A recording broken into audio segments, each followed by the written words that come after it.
किसी मीडिया के माध्यम से हमने बताया था, वहाँ माननीय तारकिशोर सर थे और डिप्टी सीएम साहब से हमारी बात हुई तो उन्होंने सुना मेरी बात को गंभीरता से और वो बताए भी कि नहीं, आपका जो प्रपोजल है ये बहुत अच्छा है और इस पे सरकार काम करेगी। हम लोग इसके संदर्भ में बोर्ड से बात करेंगे और इस पे हम लोग काम करेंगे। बिहार के बड़े बिल्डर और यूं कहें कि सीमांचल ही नहीं पूरे बिहार में जिनका बड़ा नाम है, पैनोरमा सिटी के सीएमडी संजीव मिश्रा हमारे साथ हैं। हम इनसे जानेंगे कि वे किस नए प्रोजेक्ट पर काम कर रहे हैं और ख़ास करके बिहार के वैसे लोग जो मिडिल क्लास के हैं उनको आवास देने के लिए इनके पास क्या योजना है।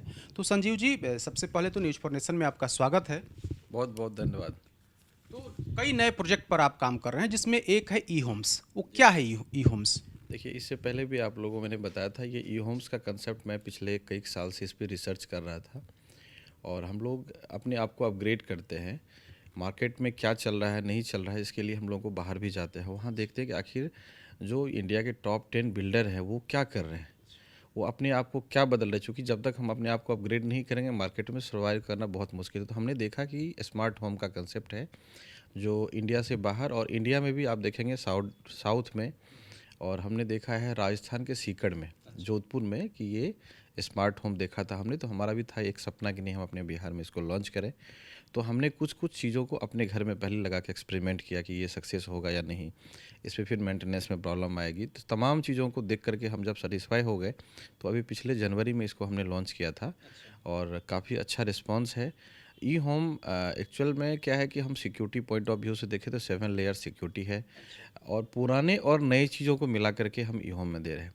पुराने चीज़ें में जैसे मोटा मोटा वॉल था पहले, तो हमारा वॉल रूम हीट कम करता है। कितना ही आप एसी लगा लें, लेकिन नेचुरल एयर होना बहुत ज़रूरी है। छत का हाइट होना बहुत ज़रूरी है। हम अभी देखते हैं कि जब इंटीरियर कराते हैं तो हमारा छत का लेवल 7 फुट 8 फुट रह जाता है, 8 फुट रह जाता है। तो उसको हमने क्या किया, हाइट को 14 फुट किया घर के, वॉल को मोटा दिया, दरवाजे जैसे 10 फुट हाइट का मेरा डोर है, विंडो बड़ा बड़ा दिया कि नेचुरल एयर भी आ सके और क्रॉस वेंटिलेशन एटलीस्ट हो बिल्डिंग में। तो इन सब तमाम चीज़ों को ध्यान में रखते हुए और मॉडर्न चीज़ों को हमने ऑटोमेशन ऐड किया है कि आपको इलेक्ट्रिसिटी सेविंग हो। जब हम दोपहर के समय में नहाते हैं तो वो जो पानी आता है काफ़ी हीट रहता है और बॉडी में इचिंग शुरू हो जाता है। उन सब तमाम चीज़ों को हमने ध्यान में रख करके और ये घर को बना रहे हैं जो स्मार्ट होम है। तो आप सीमांचल इलाके में काम कर रहे हैं, खासकर पूर्णिया में ई होम्स लाया है और भी कई प्रोजेक्ट वहाँ पर लाए हैं। तो कैसा रिस्पॉन्स है ग्राहकों का ई होम्स को लेकर? ई होम्स में तो काफ़ी लोग एक्साइटेड, इवन कि हमने अभी सेल बंद कर दिया है कि हम लोग आफ्टर दिवाली बेचेंगे। चूँकि अभी हमने सॉफ्ट लॉन्चिंग में काफ़ी कम प्राइस में लोगों को घर दे दिया था, तो हमने देखा कि कॉस्टिंग हमारा बहुत ज़्यादा है, हम इसमें सर्वाइव नहीं कर पाएंगे। तभी फ़िलहाल हम लोग सेल को मोटा मोटी होल्ड कर दिए हैं कि आफ्टर दिवाली हम लोग और माल बेचेंगे थोड़ा सा ठीक ठाक रेट में। तभी हमने सेल बंद कर दिया। काफ़ी एक्साइटेड हैं उस प्रोजेक्ट को लेकर के तमाम, इवन कि पटना से लोग जा रहे हैं। आपके कुछ जर्नलिस्ट भाई भी वहाँ गए थे देखने के लिए कि बिहार में किस तरह का इस तरह का प्रोजेक्ट आया है, क्या ये सक्सेस करेगा या नहीं करेगा। तो ओवरऑल बहुत अच्छा रिस्पॉन्स है हम लोगों का। तो पूर्णिया में ई होम्स की आपने शुरुआत की है, क्या इस तरह का प्रोजेक्ट बिहार में कहीं और सुनने को देखने को मिला है? नहीं, बिहार में तो फ़िलहाल हम लोग नहीं देख पाए हैं। बिहार में क्या, मैं तो दावा नहीं कर सकता, लेकिन जो मैं देखा हूँ, चूँकि अभी हमारे पास कोई सर्टिफिकेट नहीं है कि मैं बोल दूँ बिहार का नंबर 1 प्रोजेक्ट है। लेकिन मैं ज़रूर बोल सकता हूँ कि यदि आप देख पाएँगे तो ईस्ट इंडिया में इस तरह का प्रोजेक्ट नहीं है। Not only Bihar, east India में इस तरह का प्रोजेक्ट नहीं है। जैसे हम घर बनाते हैं तो घर में कोशिश करते हैं, जब आप अपना निजी घर बनाते हैं, हम अपना निजी घर बनाते हैं तो कोशिश करते हैं बेस्ट से बेस्ट चीज़ों को लगाने के लिए। वो एक अल्ट्रा लग्जरी प्रोजेक्ट है, लग्जरी भी नहीं, अल्ट्रा लग्जरी है। तो हमने क्या किया, हम ये सोच के घर बना रहे हैं कि इसमें हमको खुद को रहना है। उस हिसाब से घर को डिज़ाइन किया है, उस हिसाब से हमने स्ट्रक्चर तैयार किया है और उस हिसाब से चीज़ों को हम उसमें दे रहे हैं। एक एक सामान को हम लोग चूज़ करके लगा रहे हैं। इवन कि इसका परचेजिंग मेरा परचेज डिपार्टमेंट आदमी नहीं कर रहा है, मैं खुद कर रहा हूँ। इवन कि जो इसमें स्क्रू लग रहा है तो उसमें हम देखते हैं कि लोहा का है या स्टील का है। इन एक एक चीज़ों को हम लोग देख करके लगा रहे हैं। तो काफ़ी बहुत बढ़िया बन रहा है और लोगों का रिस्पॉन्स भी बहुत अच्छा मिल रहा है। तो क्या लक्ष्य है, कितने लोगों को ई होम्स के माध्यम से आवास देने की योजना है? कुछ लक्ष्य रखा होगा आपने? ई होम्स में लगभग आपको 668 फ्लैट बन रहे हैं। 668 अभी हम फेज़ वाइज बनाएंगे एक, लेकिन हम लोगों को जो प्लान तैयार किया है, जो प्रोजेक्शन है हमारा 568 फ्लैट का, 225 विला का, उसमें एक बहुत बड़ा हम लोग आर्टिफिशियल लेक भी बना रहे हैं। वो तमाम सुविधा दे रहे हैं, जैसे मंदिर मंदिर भी बनेगा और जो हम लोग मंदिर बना रहे हैं वो एक पॉन्ड के अंदर में, जैसे देवी तालाब वगैरह जालंधर में आपने देखा होगा, बिल्कुल अलग कंसेप्ट के साथ। और उसमें हम लोग एक एक चीज़ का ध्यान, जैसे कि हमारा वर्टिकल गार्डन है, बाउंड्री वाला आपको बाउंड्री वाल दिखेगा नहीं, वो वर्टिकल गार्डन है। और हम कोशिश करेंगे सरकार से ग्रीन कैंपस का भी अवार्ड लें, उसमें ग्रीनरी का भी हमने काफ़ी ध्यान रखा है। एक चूंकि आप मिडिल क्लास को आवास देने का आपका लक्ष्य है कि जो कम कमाते हैं, जो पर मंथ 25-30 हज़ार 50 हज़ार रुपया कमाते हैं, वैसे लोगों को आवास देने की योजना है। तो कोई और नया प्रोजेक्ट पर भी काम करने की कोशिश है अब? देखिए, मैं बताऊँ आपको सर कि ये मेरा लग्ज़री प्रोजेक्ट है, लेकिन इससे पहले हमने जितना भी प्रोजेक्ट बनाया है, वो सारे प्रोजेक्ट अफोर्डेबल हाउस है। तो उसमें कम आमदनी वाले भी लोग हमारे यहाँ घर ले, जैसे टीचर हैं, तो उनकी आमदनी बहुत नहीं होती है, लेकिन वो भी हमारे यहाँ घर ले रहे हैं। रीज़न क्या है? अफोर्डेबल हाउस हमने बनाया है और मार्जिन भी हमने कम रखा है, ताकि हमारा माल बिकने का एक बहुत बड़ा रीज़न है कि हम बहुत ज़्यादा मार्जिन नहीं रखते हैं। हम 2500-2600 में फ्लैट दे देते हैं। मुझे नहीं लग रहा है बिहार में कोई बिल्डर इस रेट में माल दे पाएंगे, तो बहुत कम प्राइस में दे रहे हैं। लेकिन अभी एक मेरा है कि जैसे मान लीजिए बीपीएल है, तो बीपीएल को सरकार क्या करती है? इंदिरा आवास दे देती है।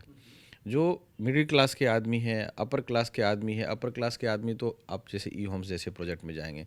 जो मिडिल क्लास के आदमी हैं वो हमारा घर ले रहे हैं, लेकिन जो लोअर मिडिल क्लास के आदमी है वो घर से वंचित है, तो उनके लिए उनकी तादाद बहुत ज़्यादा है। आप देखेंगे लगभग 60% लोग ऐसे हैं जो घर नहीं ले पा रहे हैं। उसका मेन रीज़न है कि वो उनकी इतनी आमदनी नहीं है, ना ही उतना ईएमआई दे सकते हैं, उनके पास बजट नहीं है।